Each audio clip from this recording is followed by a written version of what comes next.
Good morning my dear student. मैं अनुज उपाध्याय आज आपके सामने कक्षा 12 यूपी बोर्ड गणित तीसरी इकाई या थर्ड इकाई आपको आज हम मैट्रिक्स से वाकिफ कराते हैं। मैट्रिक्स क्या है, मैट्रिक्स से जुड़ी हुई हर समस्याओं का आपके सामने वीडियो के माध्यम से परिचय कराएंगे। तो आइए दोस्तों, आज आप लोग को हम मैट्रिक्स बताएं। मैट्रिक्स है क्या? यदि आप मैट्रिक्स अर्थात आव्यूह से सारे समस्याओं को प्राप्त करना चाहते हैं हमारे चैनल के माध्यम से, तो आप हमारे चैनल को यदि सब्सक्राइब नहीं किए हो तो सब्सक्राइब कर लें और अपने दोस्तों, मित्रों और अपने जो सगी संबंधी हैं सबके साथ शेयर कीजिए और बताइए। क्लास 12 का मैथ हमारे चैनल के माध्यम से कंप्लीट कोर्स आपको पूरा दिया जाएगा। चलिए आपको बताते हैं मैट्रिक्स होता क्या है। मैट्रिक्स है क्या? मैट्रिक्स का मतलब होता है, आव्यूह का मतलब होता है व्यवस्थित करना। अर्थात देखते हैं घरों में चाय गिलास हुआ, बर्तन हुए, इधर उधर बिखरे रहते हैं तो उन्हें हम क्या करते हैं, एक स्टैंड के माध्यम से व्यवस्थित करते हैं। उसी प्रकार से मैथ में हमारी जो संख्याएं हैं, चाहे वो वास्तविक संख्याएं हों चाहे वो काल्पनिक संख्याएं हों, इधर उधर बिखरी हो, उन्हीं को हमें क्या करना है, व्यवस्थित करना। उन्हीं व्यवस्थित करने की जो प्रक्रिया है वही क्या कहलाता है, आव्यूह कहलाता है। तो परिभाषा क्या हुई इसकी, यमियन संख्याओं को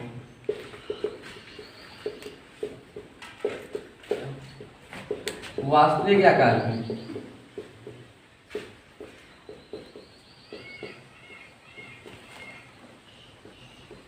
यमियन संख्याओं को वास्तविक हो या काल्पनिक हो, यम पंक्तियों तथा यन स्तंभों में व्यवस्थित करने पर जो आयताकार सारणी प्राप्त होती है उसे m क्रॉस n का आव्यूह कहते हैं। यमियन संख्याओं को, चाहे वो वास्तविक हो और चाहे काल्पनिक हो, उन्हें जब हम व्यवस्थित करते हैं तो जो हमें आयताकार सारणी प्राप्त होती है उन्हीं को m क्रॉस n का आव्यूह कहते हैं।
जैसे आप लोग के सामने दिखा रहे हैं कि A11, A22, A13, A21, A22, A23 ये संख्याएं हैं और इन संख्याओं से एक हम आयताकार सारणी दिए हैं। जो हमारा आयताकार सारणी ब्रैकेट जैसा है उसी के अंदर जो हम संख्याओं को व्यवस्थित किए हैं यही आव्यूह कहलाता है। आव्यूह कहलाता है। आप लोग आव्यूह से परिचय, आव्यूह से वाकिफ हो गए। जैसे और एग्जाम्पल के माध्यम से हम संख्याएं दे रहे हैं, जैसे 2, 3, 5, 6, 4, 2, 1, 3, 4, ये भी हमारा क्या है, आव्यूह है। फिर इसमें दूसरा टॉपिक हमारा आता है आव्यूह के अवयव। आव्यूह के अवयव क्या होते हैं? आव्यूह के अवयव एलिमेंट्स ऑफ मैट्रिक्स।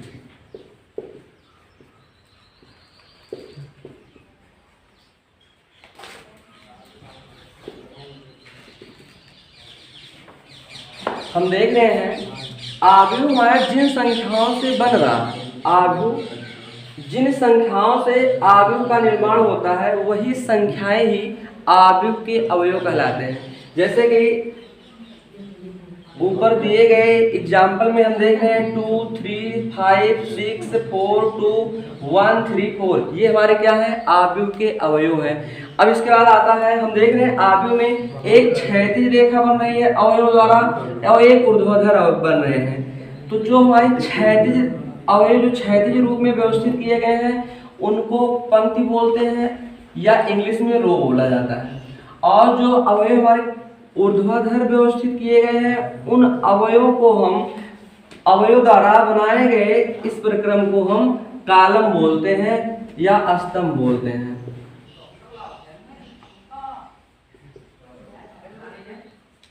कालम। तो देख रहे हैं इस जैसे इस एग्जाम्पल में हमारे दो रो हुआ, ये पहला रो हुआ, ये दूसरा रो हुआ, अर्थात दो पंक्तियां हैं।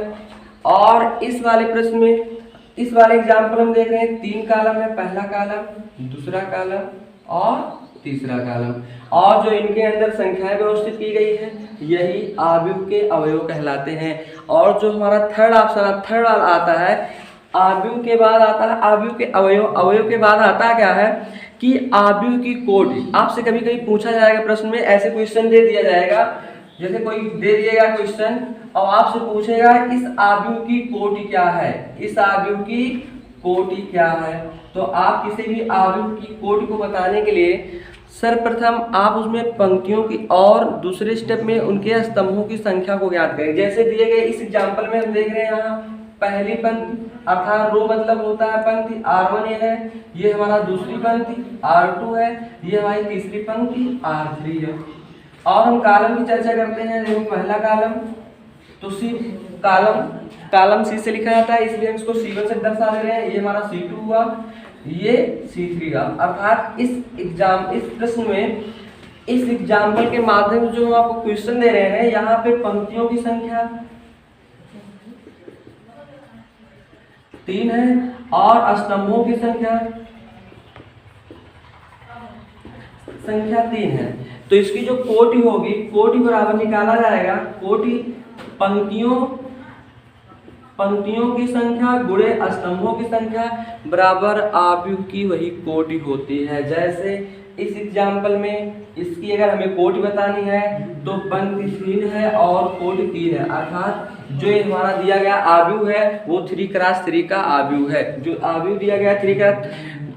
बच्चों एक बात जरूर ध्यान में रखिएगा, आप कभी भी गलती ये मत करिएगा कि कोटि लिखते समय अगर आप कालम को पहले और पंक्ति को बाद में लिख दे रहे हैं तो जान लेना उसकी कोटि आप गलत कर दिए। कोटि को बताने के लिए पंक्ति को पहले और स्तंभ को बाद में लिखना होगा। जैसे एक एग्जाम्पल और आपको दे रहे हैं और इसकी कोटि निकाल के आपको दिखाते हैं कि इसकी कोटि क्या है। इस एग्जाम्पल के माध्यम से हम अगर आ गया इसकी कोटि बताइए, इस प्रश्न में इस आव्यूह की कोटि क्या है, इस आव्यूह की कोटि क्या है, तो आप सर्वप्रथम इसमें पंक्तियों की संख्या को ज्ञात करेंगे। तो इसमें देख रहे हैं 2 पंक्तियां हैं, फिर स्तंभों को ज्ञात करेंगे। पंक्तियों की संख्या 2x, अब स्तंभों की संख्या देखते हैं, इनमें स्तंभों की संख्या 3 है, अर्थात इस आव्यूह की जो कोटि है वो 2x3 है। आव्यूह की जो कोटि है वो 2x3 है। अब अगला हमारा स्टेप आता है आव्यूह का निरूपण। चौथी मुख्य बात क्या है, आव्यूहों का निरूपण। हम आव्यूह को कैसे प्रदर्शित करते हैं, तो हम आव्यूह को प्रायः अंग्रेजी वर्णमाला के कैपिटल लेटर द्वारा प्रदर्शित करते हैं। आप A से Z तक किसी को भी उनके नामकरण के लिए चुन सकते हैं। जैसे हम कोई आव्यूह ले लिए,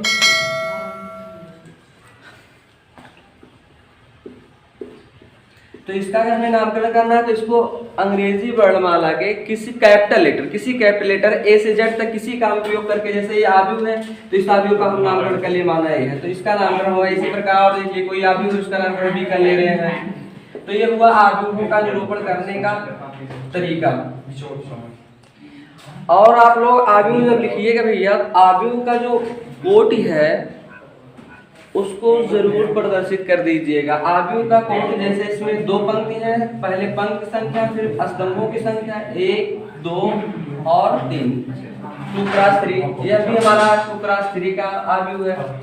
अब आ गया आव्यूह के अवयवों को कैसे लिखा जाता है, इसका व्यापकीकरण क्या जरूरी है। 2 आएगा, 3 आएगा, 4 आएगा, 3 आएगा, 1 आएगा, 6 आएगा, नहीं दो बच्चों। इन अवयवों को आप व्यापकीकरण में अगर लिखना है तो इन अवयवों को अंग्रेजी वर्णमाला के स्मॉल लेटर अर्थात छोटे अक्षर का प्रयोग करके द्वि अनुलग्न के साथ लिखा जाता है। द्वि अनुलग्न के साथ का मतलब, जैसे इसका अगर हम व्यापकीकरण करते हैं, मान लो ये हमारा ए है और ए का व्यापकीकरण करना हुआ तो हम ए का व्यापकीकरण करने के लिए हम इनको A11 लिख दिए, A12 लिख दिए, A13 लिख दिए, A21 लिख दिए, A22 लिख दिए, A23 लिख दिए। अर्थात जो दो अनुलग्न का मतलब क्या हुआ, जैसे हमारा लिखा है A11, द्वि अनुलग्न का मतलब जो दो अनुलग्न लगे हैं, जो पहली संख्या होती है वो उस अवयव के पंक्ति को शो करती है अर्थात पंक्ति को दर्शाती है, और जो दूसरा अवयव है वो जो दूसरी अनुलग्न लिखा है, जो दूसरा अनुलग्न है वो उस अवयव के स्तंभ को शो करता है कि वो अवयव किस रो और किस कॉलम का है। जैसे हम बोलिए जो हमारा ए दिया है, ए का A11 ज्ञात कीजिए। A11 का मतलब, वन मतलब जो पहला अनुलग्न है वो पंक्ति, तो मतलब पहली पंक्ति देख रहे हैं हमारी पहली पंक्ति हुई, इसमें 3 अवयव है। अब हमें कौन सा अवयव की चर्चा किया जा रहा है, यहाँ पे 1 लिखा। 1 मतलब पहली पंक्ति के पहले स्तंभ का, अर्थात पहली पंक्ति के पहले स्तंभ का अवयव क्या दिया, 2 है। जैसे अगर हम कह दिए A23 ज्ञात कीजिए, तो हम बताएं जो ये 2 अनुलग्न लिखे हैं, जो पहला अनुलग्न है वो सदैव पंक्तियों को शो करेगा, अर्थात जो 2 है तो दूसरी पंक्ति हम देख रहे हैं पूरी भाई दूसरी पंक्ति ये है हमारी। अब हमें दूसरी पंक्ति किस अवयव को चुनना है, यहाँ देखो लिखा है 3, मतलब तीसरे स्तंभ। तो ये पहला है, पहला का नहीं लेना है, दूसरा है नहीं लेना, तीसरा, अर्थात दूसरी पंक्ति के तीसरे स्तंभ का अवयव क्या हमारा 6, अर्थात A23 हमारा 6 है। इन्हीं के माध्यम से हम इन सभी अवयवों को व्यापकीकरण रूप में इनको हम कैपिटल A बराबर लिख सकते हैं AIJ, इसको फिर बाहर इसकी कोड लिख देते हैं। जैसे यही अवयव है, इसको हम व्यापकीकरण किए AIJ, जहां हम लिख सकते हैं I बराबर 2 क्रॉस।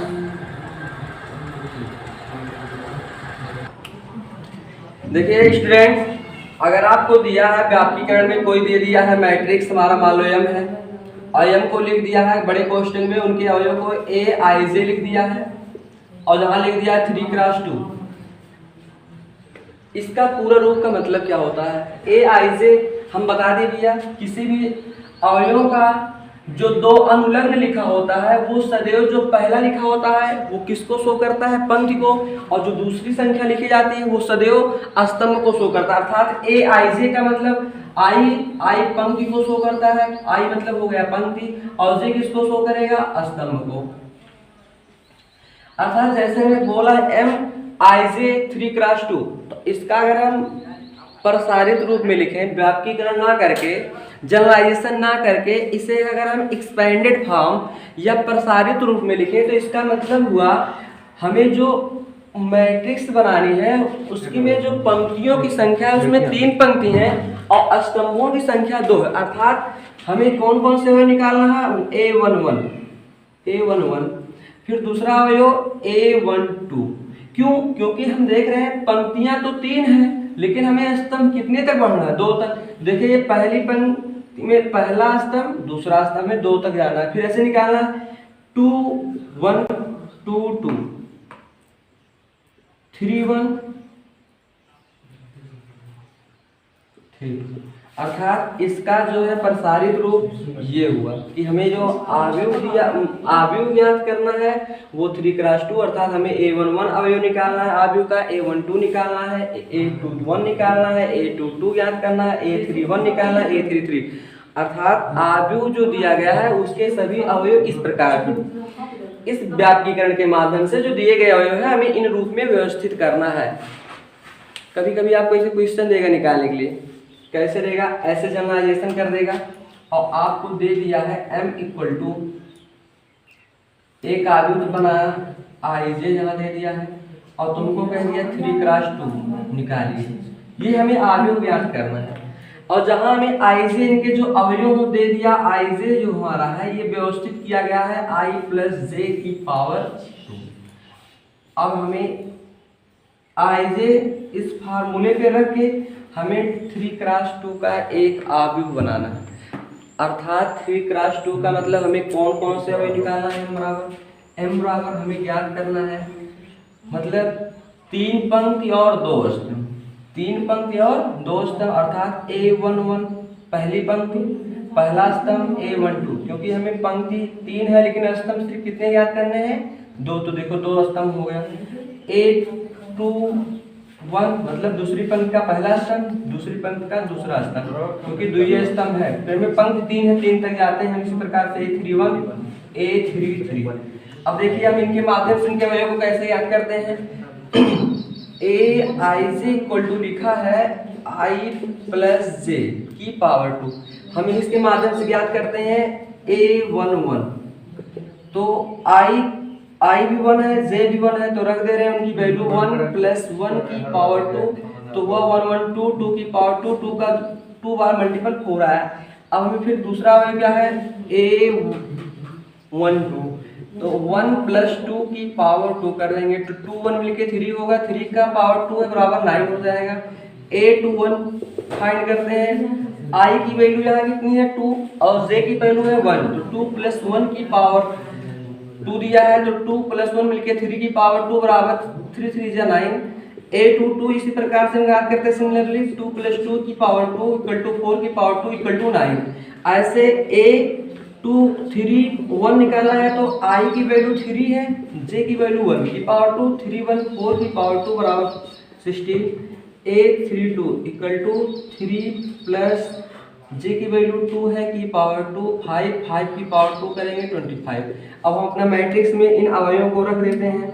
पहला क्या हमारा a11 को रखते हैं, a11 हमारा कितना है 4, फिर रखते हैं दूसरा a12 मतलब पहली पंक्ति का दूसरे स्तंभ का है 9, फिर दूसरा हमारा क्या है दूसरी पंक्ति का पहला स्तंभ, दूसरी पंक्ति का पहला स्तंभ हमारा क्या है 9 है, फिर हमें निकाला दूसरी पंक्ति का दूसरा स्तंभ, दूसरी पंक्ति का दूसरा स्तंभ भी हमारा कितना है 9 है, फिर निकाला तीसरी पंक्ति का पहला स्तंभ, तीसरी पंक्ति का पहला स्तंभ, तीसरी पंक्ति का पहला स्तंभ का योग हमारा कितना है 16 है। अब तीसरी पंक्ति के तीसरे स्तंभ का a32 हमारा कितना है या 3 to 5 की पावर 25, यही हमारा आंसर आएगा। अर्थात जनरलाइजेशन किसी भी आव्यूह का व्यापक रूप ये होता है और व्यापक रूप से हम उसकी कोट के ऊपर डिपेंड करता है कि हमें कितने पंक्ति और कितने स्तंभ तक ज्ञात करना है। अब इसके बाद हमारा आता है आव्यूह का निरूपण हो गया। अब आता है आव्यूह के प्रकार की, आव्यूह कितने टाइप्स के होते हैं। और अगला है टाइप्स ऑफ मैट्रिक्स, आव्यूह के प्रकार या टाइप्स ऑफ मैट्रिक्स। चलो हम आते हैं, बताएंगे आपको कि आव्यूह कितने प्रकार के होते हैं। टाइप्स ऑफ मैट्रिक्स, आव्यूह के प्रकार।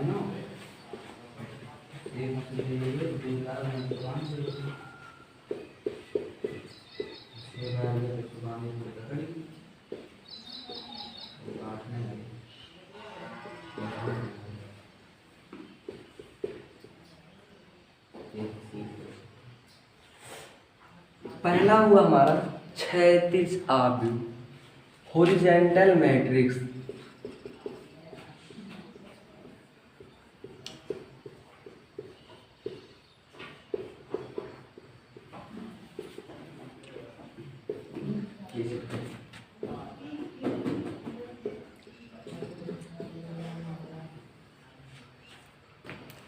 क्षैतिज आव्यूह क्या होता है बच्चों? क्षैतिज आव्यूह ऐसा आव्यूह जिनमें जो पंक्तियों की संख्या हो वो स्तंभों से यदि कम है। यही मेन बात है। क्या बात है कि जो आव्यूह हो उसमें पंक्तियों की संख्या स्तंभों की संख्या से यदि कम होती है तो उसी को क्या बोला जाता है? क्षैतिज आव्यूह। जैसे हम एग्जाम्पल लिख रहे हैं, अतः पहले लिख दे रहे हैं जो पंक्तियों की संख्या हो, पंक्तियों की संख्या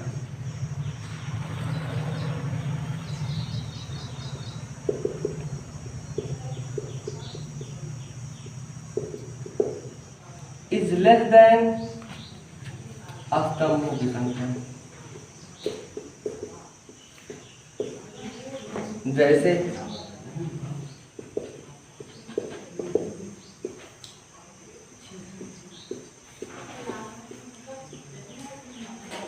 इस एग्जाम्पल के माध्यम से हम देख रहे हैं, इसमें जो पंक्तियों की संख्या है, 2 पंक्ति है, पहले का नाम R1 दूसरे का नाम R2, और इसमें जो कॉलम की संख्या है 3 कॉलम है, C1, दूसरा हुआ C2 और तीसरा हुआ C3, और इसका जो आर्डर बना हमारा 2 क्रॉस 3। तो देख रहे हैं इसमें पंक्तियों की संख्या स्तंभों से कम है, अर्थात ये कैसा अवयव है, ये क्षैतिज। अगर आपसे कोई पूछा, कोई अवयव दे दिया और आपसे पूछा कि ये कैसा अवयव है, आप बताइए, तो आप पहले पंक्तियों की संख्या ज्ञात करेंगे, फिर स्तंभों की संख्या ज्ञात करेंगे। यदि पंक्ति की संख्या स्तंभ की संख्या से कम है तो वो अवयव कैसा अवयव है, क्षैतिज अवयव। दूसरा हमारा क्या हुआ दोस्तों, दूसरा अवयव भैया क्या हुआ, ऊर्ध्वाधर अवयव। सेम इसी का उल्टा होता है ऊर्ध्वाधर अवयव।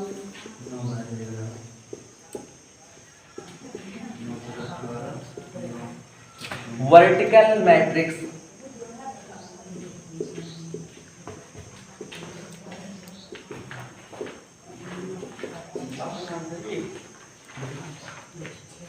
ऐसा अवयव, इसमें उसी का सेम उल्टा, उसमें क्या था, पंक्तियों की संख्या स्तंभों से कम थी तो वो क्षैतिज था। क्षैतिज का मतलब पंक्ति होता है क्षैतिज। इसमें क्या होगा, इसमें स्तंभों की संख्या क्या होगी, वो पंक्तियों से कम होगी, अर्थात स्तंभों की संख्या वो कम होगी पंक्तियों की संख्या से, अर्थात ऐसा जिसमें स्तंभों की संख्या पंक्तियों की संख्या से कम हो, उसी को कैसा बोलते हैं, ऊर्ध्वाधर। हर एग्जाम्पल के माध्यम से हम आपको दिखा दे रहे हैं। कितना ही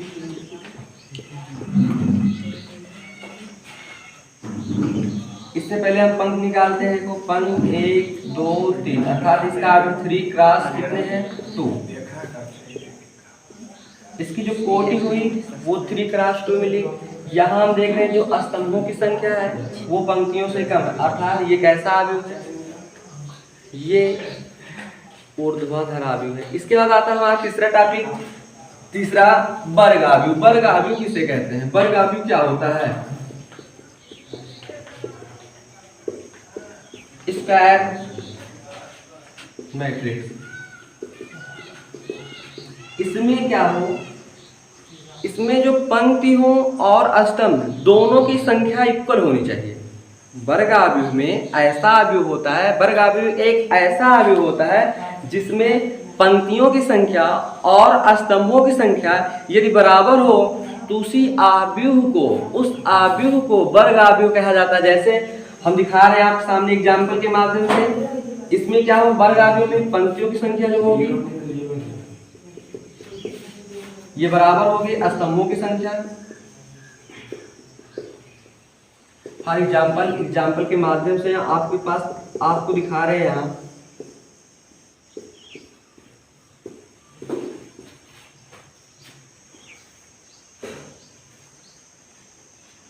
जो दिया गया ये अवयव है, इसकी पहले हम कोटि याद करते हैं। देखते हैं यहाँ 3 पंक्ति है, R1, दूसरा है R2, फिर है R3, अर्थात 3 क्रॉस। इसमें कॉलम निकालते हैं, पहला C1, C2, C3, अर्थात इसमें कॉलम भी 3। तो देख रहे हैं इस अवयव की कोटि में जितने पंक्ति हैं उतने क्या है, स्तंभ है, अर्थात पंक्तियों और स्तंभों की संख्या समान है। तो ये दिया गया अवयव एक वर्ग अवयव है। अब वर्ग अवयव के बाद हमारा क्या आता है, स्तंभ अवयव। कि स्तंभ अवयव क्या होता है,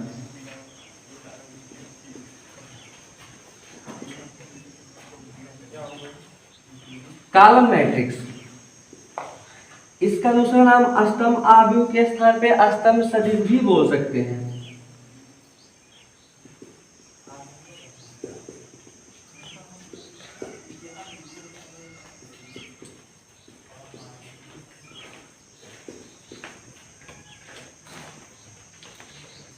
स्तंभ अवयव ऐसा अवयव होता है जिसमें सिर्फ एक ही स्तंभ हो, अर्थात एक ही कॉलम हो, उसी अवयव को स्तंभ अवयव कहलाता है। जैसे देखते हैं इस अवयव में एक ही, इसमें पंक्तियां तो ढेर सारी हैं, 1 2, यहाँ पंक्तियों की संख्या 3 है, लेकिन जो स्तंभ एक है अर्थात जिसमें एक ही स्तंभ हो, उसी अवयव को स्तंभ अवयव या स्तंभ सदिश कहा जाता है। अगला हमारा आता है पंक्ति सदिश।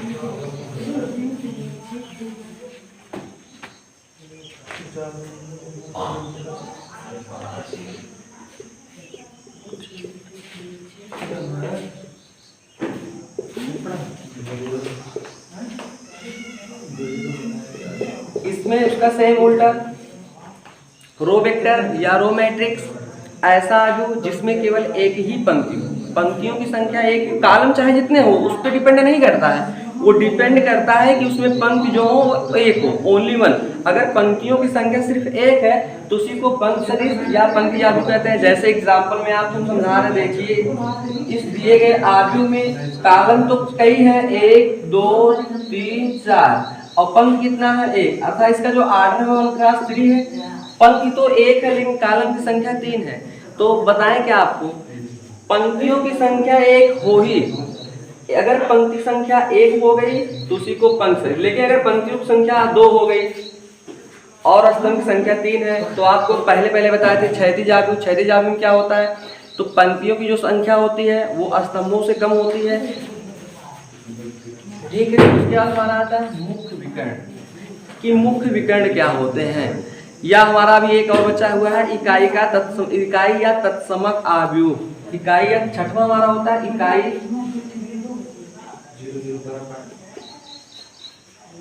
आपको भी एक और बचा हुआ है, क्या है, मुख्य विकर्ण। कि मुख्य विकर्ण कहते मुख्य, लीडिंग या प्रिंसिपल या मेन डायगोनल। मुख्य विकर्ण क्या होते हैं, वर्ग अवयव के बाद आता है मुख्य विकर्ण। मुख्य विकर्ण किसे कहते हैं या मुख्य विकर्ण के अवयव कौन होते हैं, तो आप सुनिएगा, ऐसा वर्ग अवयव जिसमें वह अवयव सम्मिलित होते हैं जिनमें पंक्तियों और स्तंभों की संख्या समान होती है, वही अवयव मुख्य विकर्ण के अवयव कहलाते हैं। जैसे कि हम आपको दिखाते हैं एग्जाम्पल के माध्यम से। इसमें गौर करने की बात क्या है कि इसमें जो हम अवयव लेंगे वो हमेशा वर्ग अवयव लेंगे, क्योंकि वर्ग अवयव में ही मुख्य विकर्ण बनते हैं। मुख्य विकर्ण वर्ग अवयव में, अर्थात ऐसा वर्ग अवयव जिसमें पंक्तियों और स्तंभों की संख्या समान हो, उन्हीं अवयव द्वारा मुख्य विकर्ण का निर्माण होता है। जैसे हम एक एग्जाम्पल के माध्यम से आपको यहाँ दिखाते हैं मुख्य विकर्ण क्या है। यहाँ पे यहाँ देख रहे हैं जो हमारा ये है, ये अवयव मुख्य विकर्ण के कहलाते हैं। क्यों कहलाते हैं, मुख्य विकर्ण के अवयव को ज्ञात करने के लिए आपको सिंपली हम बताए थे कि जो पंक्ति की संख्या हो और स्तंभ की संख्या, अर्थात अवयव जो अवयव में रखे गए हैं वो अवयव के पंक्ति और स्तंभों की संख्या समान हो। जैसे हमारा अवयव आया A11, तो देख रहे हैं पंक्ति, पहली पंक्ति पहला स्तंभ था, इस अवयव के पंक्ति और स्तंभ की संख्या समान है। जैसे हम 5 को ले लेते हैं, 5 को देखते हैं, ये हमारा दूसरे पंक्ति का है, दूसरा पंक्ति के लिए स्तंभ देखते हैं दूसरे स्तंभ का, अर्थात A22, अर्थात पंक्ति और स्तंभ की संख्या इसमें भी समान है। फिर हम 0 की चर्चा करते हैं, क्या 0 में पंक्ति और स्तंभ समान है, तो देखते हैं A मान लो इन अवयव को मान लें व्यापकीकरण में, तो देख रहे हैं तीसरी पंक्ति का अवयव है तो 3 लिखिए। फिर कॉलम की चर्चा करते हैं, तीसरे कॉलम, तो देख रहे हैं जो हमारे 2 5 और 0 है, इनमें पंक्तियों और स्तंभों की संख्या समान है। इसी को कौन सा अवयव बोला जाता है, मुख्य विकर्ण या मेन डायगोनल। अब और बच्चों, अब आपके बाद कल अगले वाले वीडियो में हम बचे हुए सारे जो परिभाषा बचे हैं, जो नियम बचे हैं, जो तथ्य बचे हैं, आगे वाले वीडियो में हम आपको दिखाते हैं।